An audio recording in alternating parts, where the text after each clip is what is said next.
বন্ধুরা সবাই কেমন আছো? আশা করি সবাই অনেক অনেক ভালো আছো। বন্ধুরা তোমাদের যেমনটি বলেছিলাম যে বুধবারের পর থেকে আবহাওয়া আবারও পুরোপুরি পরিবর্তন হচ্ছে।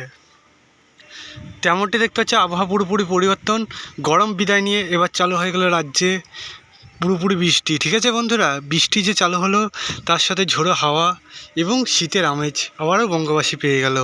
সবার জন্য খুশিরই খবর যে বঙ্গবাসী যে গরমে হঠাৎই গরম পড়ে গেছিলো, হাঁসফাঁস দোলের মধ্যে যে ছিল সেই দোলের হাঁসফাঁস পুরোপুরি কেটে যাচ্ছে।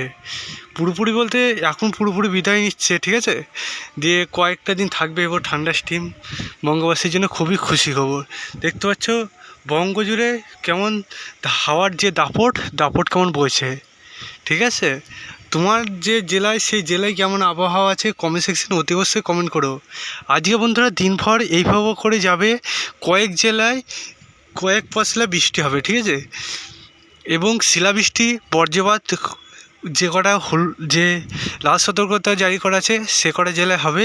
তোমাদের আমি জানিয়ে দিয়েছি যে কোন কোন জেলায় যে লাল সতর্কতা জারি করেছে। যারা যারা দেখোনি দেখে নেবে যে লাল সতর্কতা যে জারি করেছে, এবং তার সাথে ঝড়ের দাপট কিছু। আর পার্শ্ববর্তী যেসব অঞ্চল আছে সেসব অঞ্চলে দেখতে পাবো আমরা শিলাবৃষ্টি হবে কিছুটা সময়, এবং তার সাথে দুপাশলা বৃষ্টিপাত রাজ্য জুড়ে পুরো রাজ্যে। গতদিন আমরা পুরো রাজ্যে দেখতে পাবো বৃষ্টিপাত এবং হাওয়ার দাপট, এবং কালো মেঘ তো আজ সারা রাজ্যে ছেয়ে যাবে। ঠিক আছে, সে কেমন কি বৃষ্টিপাত হবে তোমাদের আমি অনলাইন সিস্টেম অনুযায়ী সেদিনকে রাত্রেবেলায় জানিয়ে দিয়েছিলাম। আমি হয়তো সময় পাবো না বলে তোমাদের আগেই বলে দিয়েছিলাম যে কেমন কি তোমাদের হবে। দেখতে পাচ্ছ বন্ধু ফাইনাল